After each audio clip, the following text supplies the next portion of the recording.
Senator, how do you see this playing out right now as we've all kind of laid it out? You know, for me, this is a win-win for Trump. Because if the nomination goes forward and the Senate passes off, then he's got his guy full time on the job. Disruption of November elections, to Simone's point, still in play. If he doesn't, if he says, okay, we'll wait till January, he's still acting. And as acting, he still has all the power and the authority as if he had the job, right? And can still do the level of damage. So this is a win-win for Trump. How do you see it playing out? And what's that timeline or time horizon look like for an acting attorney general going into this fall? Right. Well, for starters, and y'all did lay it out pretty good, but just think about this for a moment. Donald Trump would rather have not have a confirmed attorney general leading the Department of Justice and leave the door open for a potential weaponization slush fund. Right, because this could be resolved real quick. Not for me. I don't think Blanche is fit to serve. He's Trump's personal lawyer, and has been acting exactly like that since he got into the DOJ. Right. He's been the number two since Pam Bondi was. They showed her the door. He's been acting ever since. He hasn't stopped being Trump's personal lawyer. So, but the slush fund. Right, I think twofold on the slush fund. Number one, yes, we got to kill it, and kudos to Tillis and Cornyn. That's the flag that they've planted. If they want their votes, they're going to have to address that. But the slush fund is just a slush fund. There's other ways that the Department of Justice could be called upon to make payments to J6ers and others. Like, what are those ways? Well, there's the Tort Claims Act that exists. And look, how did the slush fund come to pass to begin with? It's a settlement that Todd Blanche negotiated with Todd Blanche, right? Todd Blanche on behalf of the Department of Justice and Todd Blanche on behalf of President Trump. So if Todd Blanche is the person deciding who gets paid, who doesn't get paid, and how much, that's not good for the taxpayer. So let's recognize that for what it is. Why was this urgency of, no, he needs to be confirmed before this August recess, right? And all of a sudden the votes aren't there, so they're going to take their foot off the gas. They're still working. And there was already chatter of, well, maybe they're going to have language and something in writing to satisfy Tillis and Cornyn. They'll schedule a Judiciary Committee next week and still try to advance this sooner. So God bless Cassidy for raising some concerns. But let's see if that holds or not, because November is going to be here before I know it. To your point, there's going to be a lame duck session and a new Congress, and I'm bullish on Congress. It's not just Tillis, it's not just Cornyn, it's not just Cassidy. There are other GOP senators. Our colleague Michael Schnell wrote a headline, "The GOP revolt over Todd Blanche is suddenly very real." Even if Blanche makes it through the Judiciary Committee, his path through the rest of the Senate remains uncertain. On Tuesday, Senator Susan Collins, y'all know her, very concerned, told MS Now she still has questions. Quote, "I have been waiting to see the outcome of the hearing on the anti-weaponization fund and the IRS issues I've been following closely." Senator Lisa Murkowski of Alaska, also someone who Democrats are maybe hoping to know on this, has declined to comment on where she stands.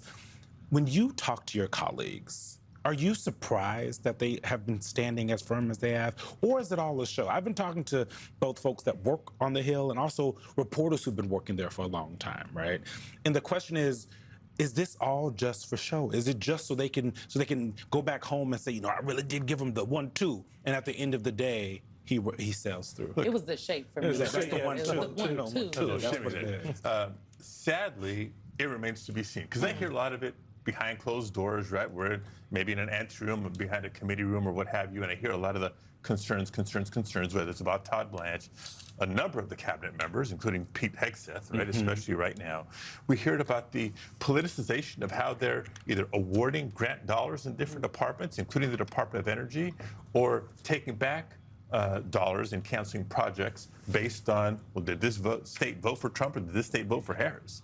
Right? That's blatant. Our colleagues know it, both sides of the aisle. But which ones have the courage to act on that, to say it publicly and to break, because it is wrong? Have you asked them why they tell you this behind closed doors and then they get mealy-mouthed in front of cameras? Have you asked them where their courage is, where their own self-worth is? Did you ask them where's the spine? Do you know what I mean? I just it seems dramatic, but like it's true. Right. Like the president's playing them for fools. So what is the reason? And kicking them out of Congress. Quiet. And so the answers begin with, well, you know, and it's predictable, right? So for better and or for worse, when Tom Tillis decided not to run again, he's been kind of liberated. Doesn't always vote with Democrats. He's still a Republican, but he's willing to speak his conscience and act accordingly ever since. John Cornyn, God, did he try to get Donald Trump's endorsement? And then it didn't happen. He lost his primary.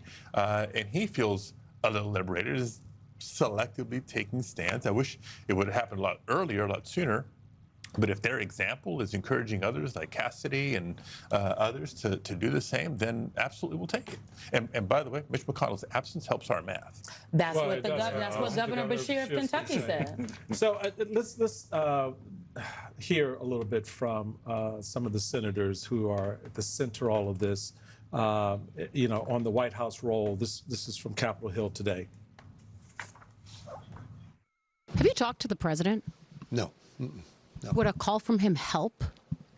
Yeah, he could fix this in a minute, but I don't know who he's listening to or whether he's motivated to do that. Todd Blanche is negotiating in good faith, but it's clear that the approval to get this done is above his pay grade, and we just need to get to that pay grade. I don't believe it's the president. There's a problem, in all likelihood, above Blanche's head, probably in the White House, maybe with the president. So Senator, here's my problem. I don't know what the hell Senator Tillis is talking about when he says, I don't believe it's the president. Senator Tillis, you know how this relationship works with Donald Trump. It is a one-way relationship. You don't get the option to decide something on his behalf.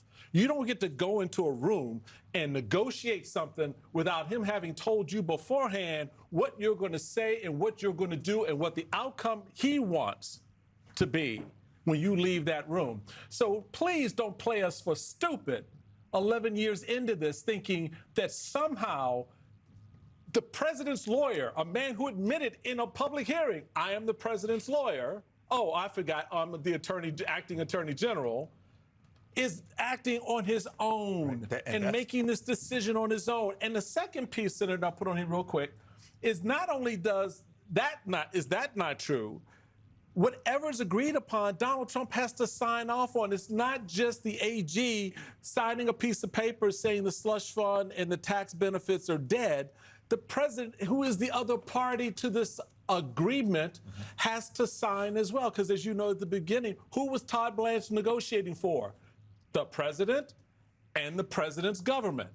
So it doesn't make any sense. I don't know why these senators, to your mealy mouth, to the point you're making about the mealy mouth part, why they think that somehow we're going to sit here and believe that, oh, Donald Trump is the obstacle here. Right. So my 2 points. Number one, what do you think? If Donald Trump had to choose between, I'm going to drop another point or two in my approval ratings versus I can pocket $1.8 billion, we know what he's going to pick. That's number one. Number two, you know, you're right. Blanche said it in committee. He's not here to be the Attorney General for the people of the United States of America.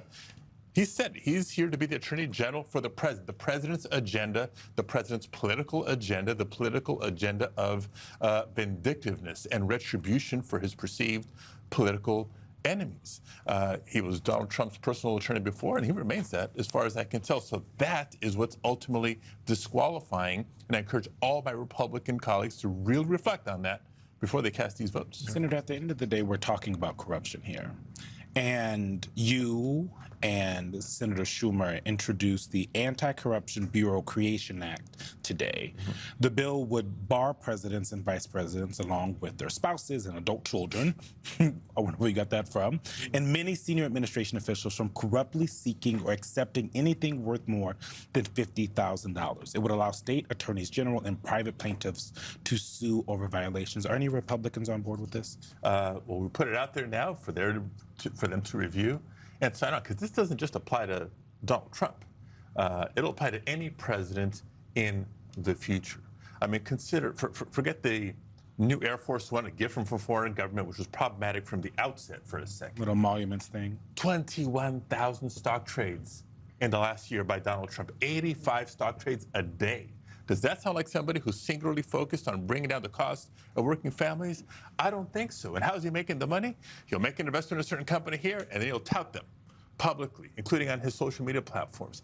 He's now charging $100,000 a month. If for the low price of $100,000 a month, you can subscribe to get that insider information early before the general public And they does. tell you it's insider information. This is corruption.